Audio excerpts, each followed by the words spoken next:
Hey, how's it going, everyone? My name is Mase. You can find me on Twitter at CaliKing49 or 17. I'm the co-host of the IDP Hunter podcast. Steve Hungarner at IDP Hunter is my co-host. What's up, Steve? What's going on? We got a special guest, special guest. Big show today. Dorian Davis, defensive back, Austin Peay. Dude's been an All-American, a lot of conference awards, a lot going on in this man's career. How you doing, Dorian? What's going on? I'm doing good. How are y'all? I'm good. Sweet, man. Thank you so much for coming on here. Just go ahead and tell us about yourself and kind of what you're aiming to do here. Okay. My name is Dorian Davis. I'm from a small town in North Carolina, like right outside of Charlotte, called Shelby. I started playing football when I was around 8 years old. At the time, I had quit when I was little. I was a basketball player. I love basketball. Like, oh, really? Even until 11th grade, basketball was my favorite sport. Going into high school, I didn't even want to play football. My dad had convinced me to play. Really? What'd you play in basketball? What position? I played guard, point guard, okay. Shooting guard. Okay, that's what kind of, you said your dad led you back to ball? Yeah, my dad and my brother, they both convinced me just keep trying it. And cause I grew up playing running back, but then it's like once I got to middle school, everybody was just always faster than me and stuff. So I didn't really know a position I wanted to play, no nothing. And then my 8th grade year, I played corner and I caught the most picks on the team. And then after that, I was just yeah, I'm done with football. I don't really want to play anymore. Wow. So you ended up finding, I guess, sort of the position because you're kind of like a real handyman in the secondary, right? You kind of played all over? Oh, yes, sir. I play everything. Do you feel more natural at one position than the other, or is it just kind of like a culmination of you put me wherever and you're going to fly? Really just you put me wherever. I love this year I played nickel a lot more, and I really love nickel. I love being able because I'm a great tackler. I love to tackle. I'm physical, but I like to cover too. But when it comes to playing nickel, it's you can do it all. You can cover in the slot. You can go blitz. You can just you always in action. I love that.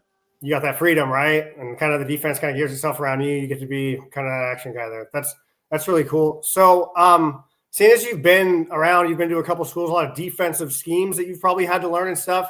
Tell us a little bit about your mindset when it comes to adversity on and off the field. How do you go about handling it? My mindset when it comes to adversity, well, I went to Southern Illinois. This is my biggest story of adversity because I was at Western Carolina. The first year I had to sit out a year. The second year, COVID happened, so we didn't play until that spring. Ooh, okay. So that spring season, I was a corner all the way up until then. That spring season, they moved me to safety because I was the biggest corner. And I ended up being freshman All-American. I had a good season. So then I transferred and wanted to go bigger. And I did have bigger offers, but I had just had a son, so I didn't want to go too far. So I went to Southern Illinois, and when I got there, I was used to being a guy I could do whatever I wanted in practice. I could do whatever. And I know on Saturdays I'm still gonna go out there and start and play most of the snaps. So I get to Southern Illinois, and first days of fall camp, I got the most picks. The first day of practice, I caught 2 picks. Everything, I'm balling out, but I didn't start. And then going through the seasons, I would play some games, I would play some, but it was other games where I didn't get in at all. And I was just a freshman All-American. That's something I wasn't used to. So I talked to my coach, and he at the time I didn't see it, but now that I see it, he told me, he was like, man, it's everything. He was like, you're a great football player. He was like, and you're gonna do big things. He was like, but it's little things your practice habits. You don't practice hard. You don't. It's a lot of stuff you don't do. And just that season was a lot of new stuff for me because I never played. I played with a lot more pros on that team. A lot of guys had a shot or got their shot at the league, and it changed my whole mindset of, all right, when things get hard, instead of just finding excuses and tapping out, you gotta keep going and up your game and look in the mirror, really look in the mirror and see, okay, yeah, maybe this is on me. Adapt and overcome, right? Yes, sir. I can respect that's awesome. So with that mindset, did you find yourself getting into kind of a new routine, I guess? Or did you what are some of the things that you did to kind of put yourself in check and battle that adversity? Oh yeah, I had to grow up real quick. I stopped because I would always I might go out with my friends or go do this, go do that. And I started to really chill. I started because it had got to the point where I was so frustrated the week, like I knew I would probably play in the game because I was the third safety to go in the game, but I wouldn't even watch film anymore because I'm like, man, I'm barely playing. Like, so I had to really like start getting back on my film, like film study. Uh, I would on Sundays, like even in the off season, because you know you do you work out 5 days a week. I would go on Saturday and Sunday still with the strength coach and get extra work in. And like I would just do everything I could to try to get a leg up. No, for sure. That's pretty. I mean, that just goes to show your dedication, right? Especially being in different places, being put in check. But I mean, you could have gone, two ways on that route. You could have been like, all right, forget this coach, like you said, and then kind of just like tap out or lock in and really try to become that player that I guess that you are now or are striving to be. So what Mase, if I may, and that's a good point. The college you go to now, Dorian, there's a reason you chose that school, right? You were following your head coach, right? Because you were loyal to him, right? Yeah, I had my old coach, man. He went to Austin Peay, and I had some offers. I had some FBS looks and stuff because I had just had a good season. I had a really good season, and he It's was a good just look. like, You're man, loyal to him. Yep. yeah, that's my guy. He told me, he was like, man, he was like, he got the job. He said, you want to come play for me? And I told him, man, that's not even the question he had to ask. I was all in. That's awesome though that you guys could create that bond and then go and run it back at a different school. That's cool because you kind of already know what to expect and he knows what he can get out of you, or how to push you as a player and a person. And that's really, I think, kind of like the backbone of not just players but making humans. Like I've previously in the Army, having soldiers underneath me, you have to know how to tap into each individual human because no one is the same, right? So to have someone that not only has your back, has your best interest as a player, but as a man too, that's really cool to hear. So I love that story right there.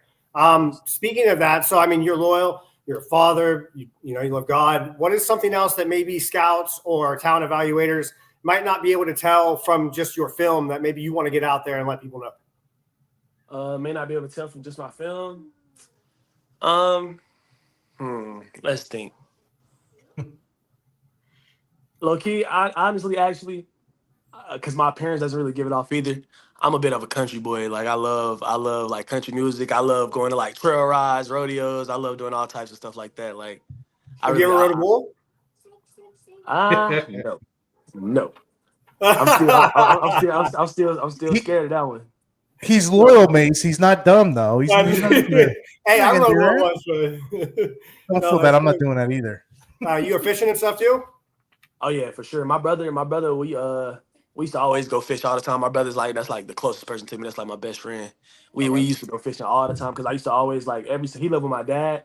So every summer I go hang out with him. I spend the summer at their house. And me, like, we'd just be by ourselves all day. We go fishing, go do everything.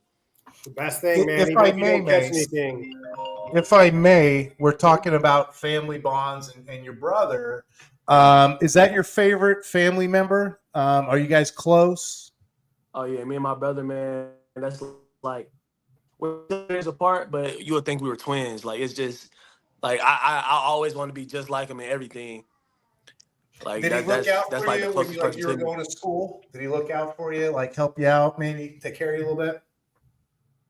Oh yeah. My brother, he gets a lot of credit for everything because like growing up, my dad didn't live with us. And my mom, she like would work all the time. My brother, he's the one who taught me how to play football. He taught me how to play basketball. I remember my mom used to struggle. My mom used to struggle. And like her and my dad got into an argument about how I would play football for my first year, like the cost of it. Man, my brother, he would cut grass for days, like wouldn't get home till nighttime after school. Yes, sir. And he paid for me to be able to play. So yeah, that's my guy. Man, shout out to him. That's killer, dude. That's great. Especially having like people around you that'll help you. That's so cool. Okay, so was there maybe a time when maybe not you didn't make a mistake, but you saw something on one play, maybe like a new team or something that maybe you didn't see on film? How do you go about making in-game, I guess, subtle changes that would maybe make a difference for your team? Yeah, it was. Matter of fact, 2023 season, I remember all week I would study because we played a lot of man on that team. So like I would always try to find like different tendencies that receivers run with different routes so I could try to anticipate and jump in and catch a pick. Okay. So it was we were playing Rhode Island, and I knew every time the receiver would like start chopping, he will run an out route. Like it'd be like a 10-yard out route. So it came in the game. I seen him do it. I jumped it out, and it ended up being like a stick and nod. He got me. He scored. And I honestly I wasn't really used to giving up touchdowns, stuff like that. So I was hurt. I was frustrated for a minute. Then I got to the sideline, talked to my coach. I collected myself, and really it's just I had to adjust to be more patient to like that. That's when I started figuring out. All right, yeah, it's good to study film, but too much film study or relying too much on anticipation can really hurt you in the long run. No, for sure. But I mean, maybe that's something that their coach saw that week too and was like, look, man, this guy's crazy athletic. So if you go ahead and try to throw that up like you have the last 6-8 weeks, he's going to eat you alive. So they probably, I mean, honestly, kudos to you because they might have installed that just for you, unfortunately. Yeah. Because I seen it literally every game. Every time he would do that same, it was the out route. So I was like, oh, as soon as I seen it, I just turned around. I said, oh. Yeah. You know, you guys are talking about adversity and dealing with overcoming odds. I actually write over at the Fancy Six Pack. I do a dynasty football draft guide with, you know, hundreds and hundreds of NFL players, soon to be drafted prospects like yourself, Dorian. I wrote quite a bit about you on here. I just wanted to confirm to you and the audience some of the stuff that you dealt with, you know, over the last couple of years, right?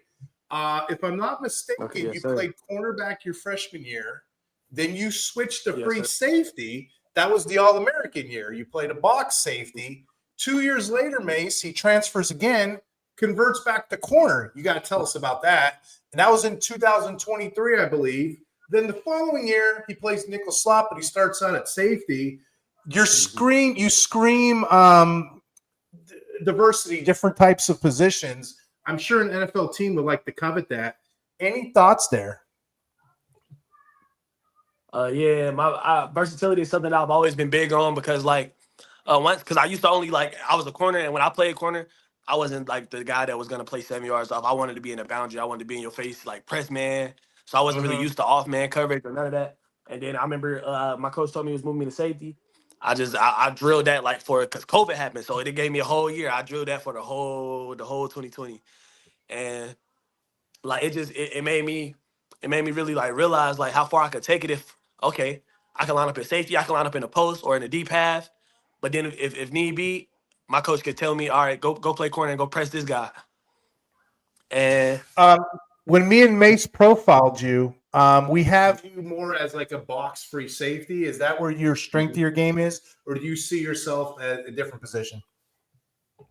Box safety, I feel like that's a good strength of mine. I do feel like that's a good strength of mine. Like covering tight ends, filling holes, making tackles. I feel like that'll be great for me.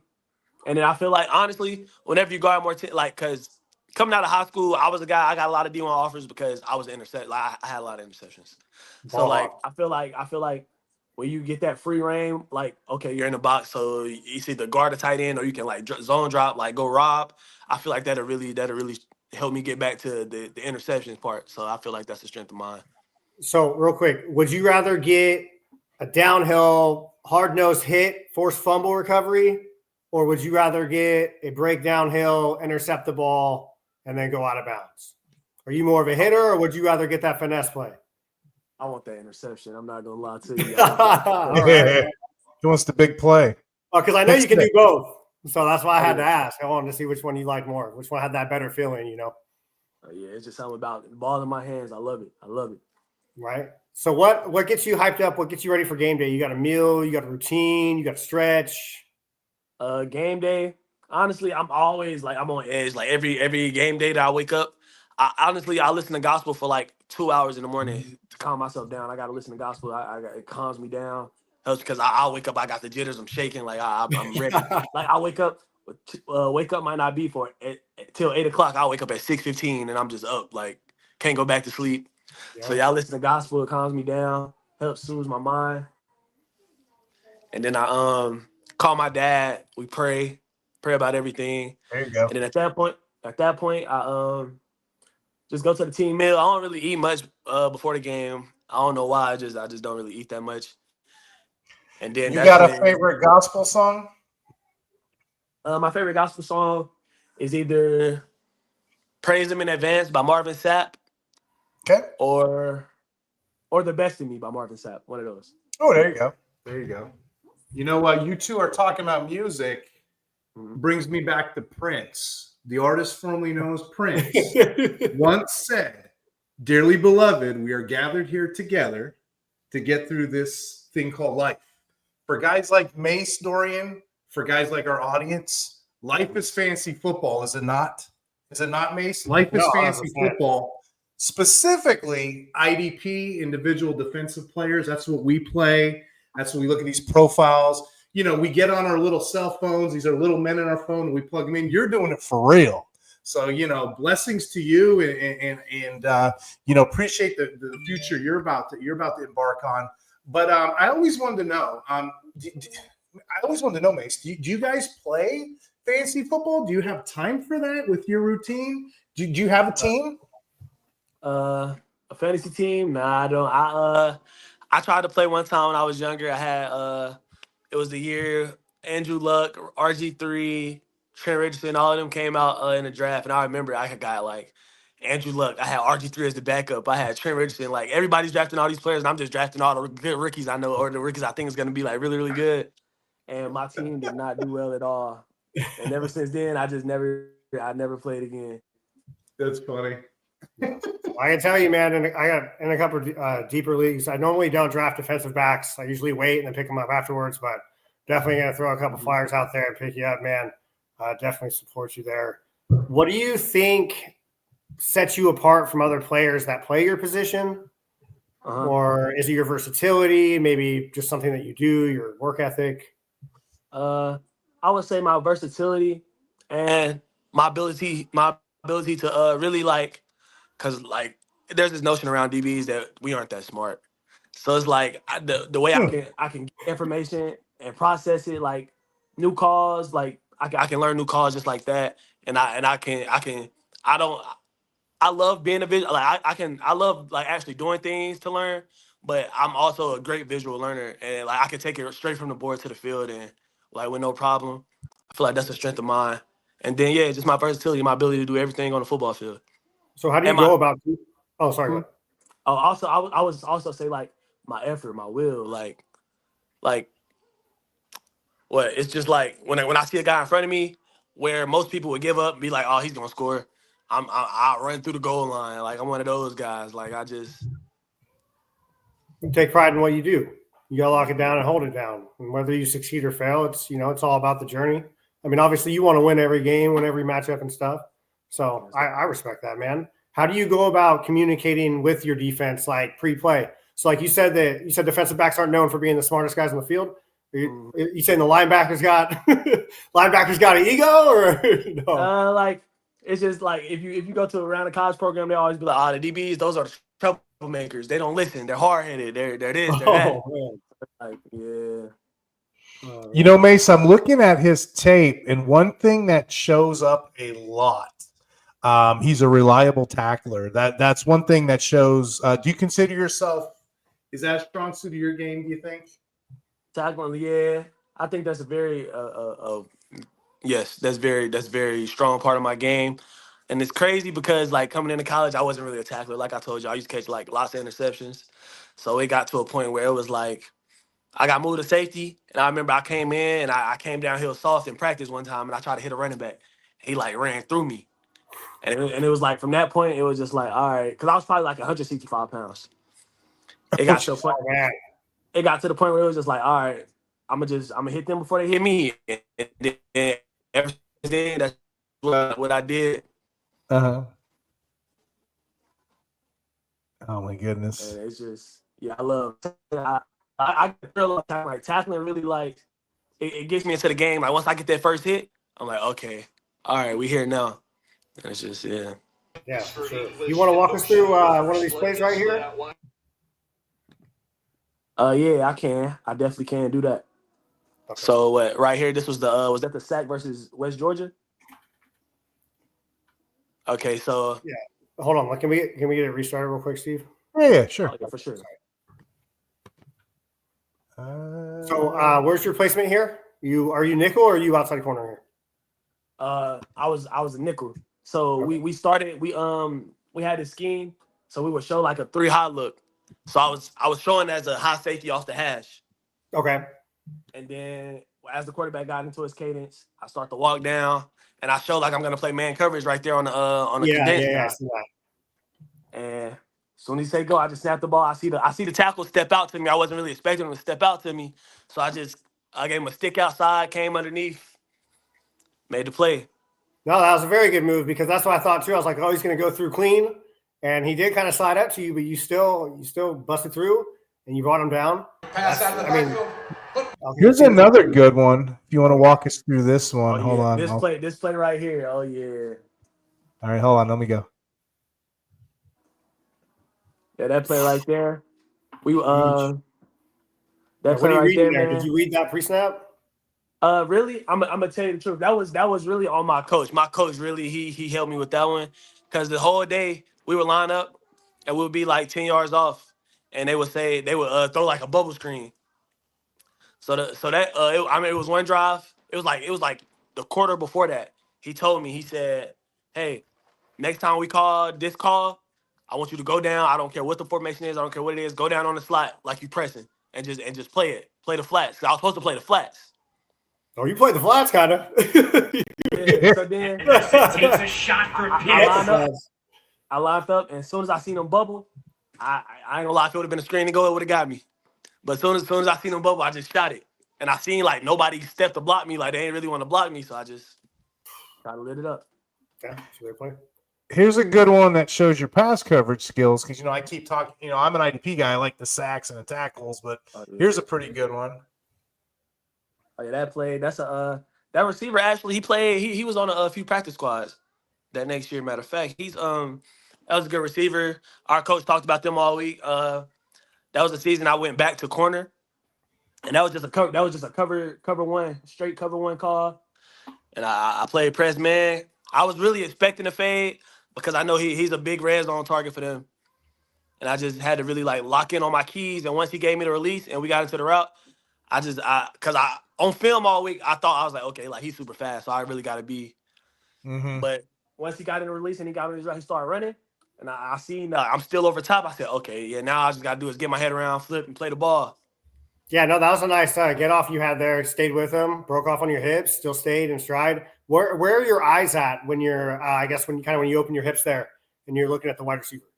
Oh, yeah, my eyes. So they're right there on his hips, trying to because like as I'm looking at his hips, I'm thinking about the break points in my head. So all right, he's past 5, he's past 10. That's smart.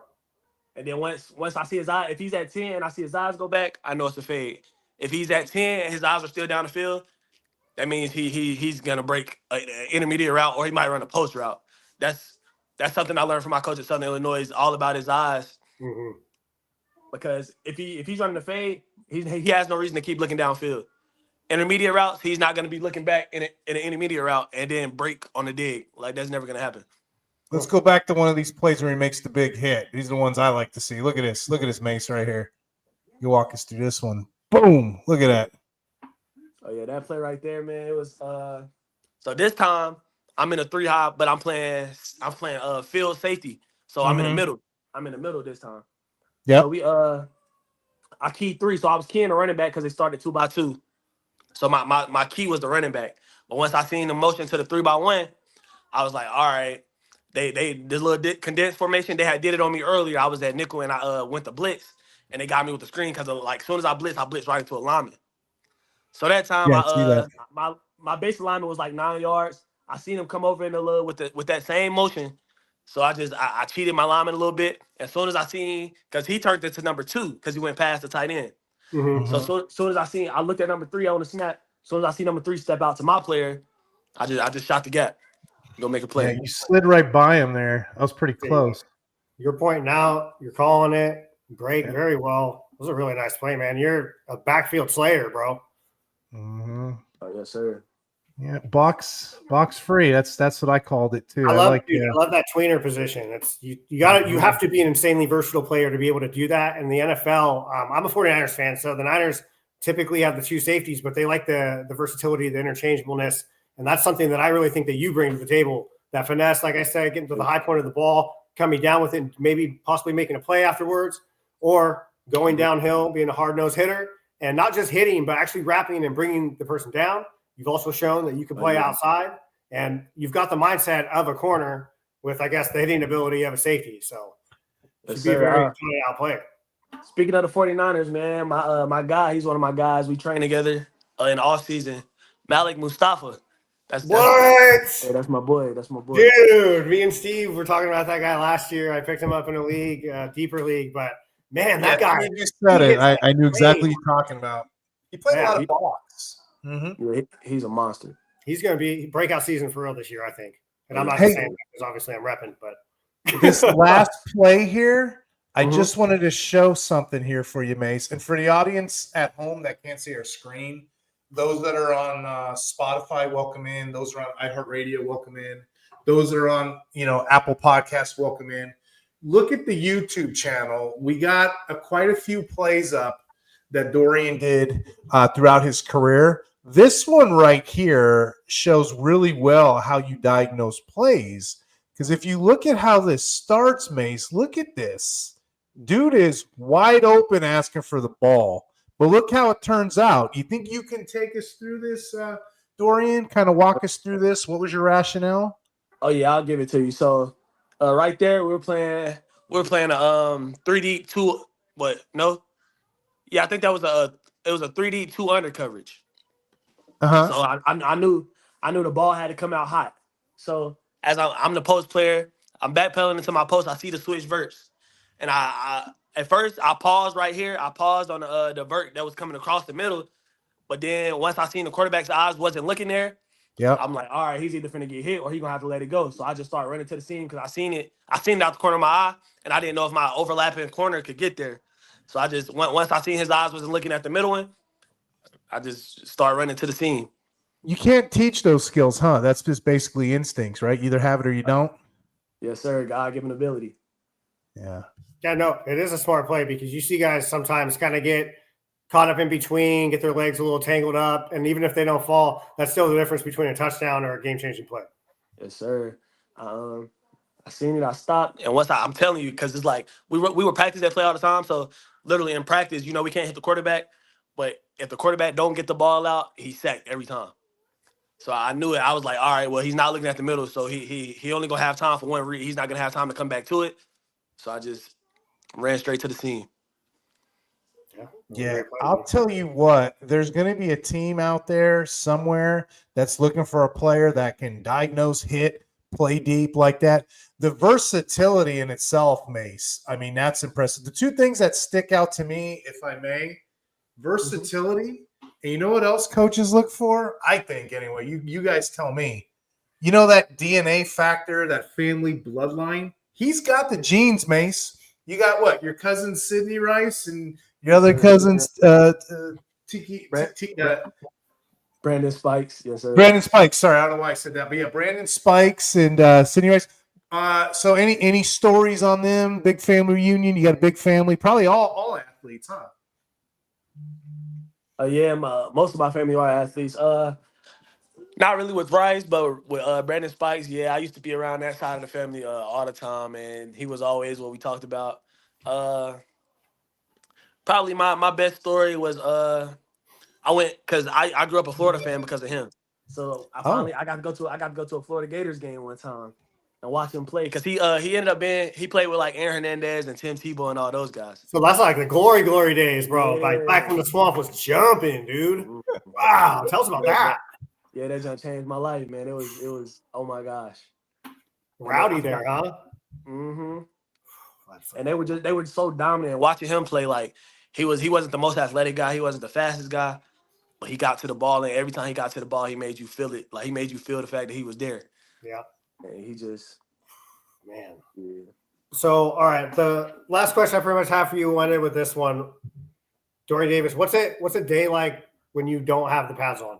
What do you like to do in your spare time? You like to cook? What are your hobbies? When I don't got the pads on, if I'm not doing anything like working out or anything, I'll probably wake up, get ready for the day, get my daughter ready for the day. Because half the time, whenever I don't have anything to do, or even when I do have stuff to do, I always got her with me. Yeah. So I wake up, get my daughter ready. Then I'll watch one of her little shows with her on YouTube for a little bit. We'll play around. Like I'll teach her peekaboo, stuff like that. That's We cool. we do things like that. And then once I get her settled, like if we chilling, if we don't got nowhere to go, I'll probably get on the game. I love the game. Like college football, Madden. Okay. Love those two games. Like You Xbox, PlayStation? PlayStation. Okay. For sure. Yeah, I like gaming too, man. That's cool. I got kids too, so same thing. Doing the dances, the Danny goes, color. Actually, I was talking to Steve earlier. I'm coloring, singing songs. He hears her creating madness in the background. But that's cool, man. That's really cool to hear. Yeah, real men check their ego at the door. We color with our daughters, don't we? 100%. It's all about that next generation and what we can give to them. So, Yes, sir. well, I want to thank you for coming on, Dorian. Is there anything else you want to say? Maybe give a social media plug. Everybody can follow me on Instagram at Dorian Davis with 2 S's and an underscore. I just really appreciate you guys for having me on, man. I enjoyed this show with y'all. Y'all made me comfortable. Y'all kept me laughing. I love Good. it.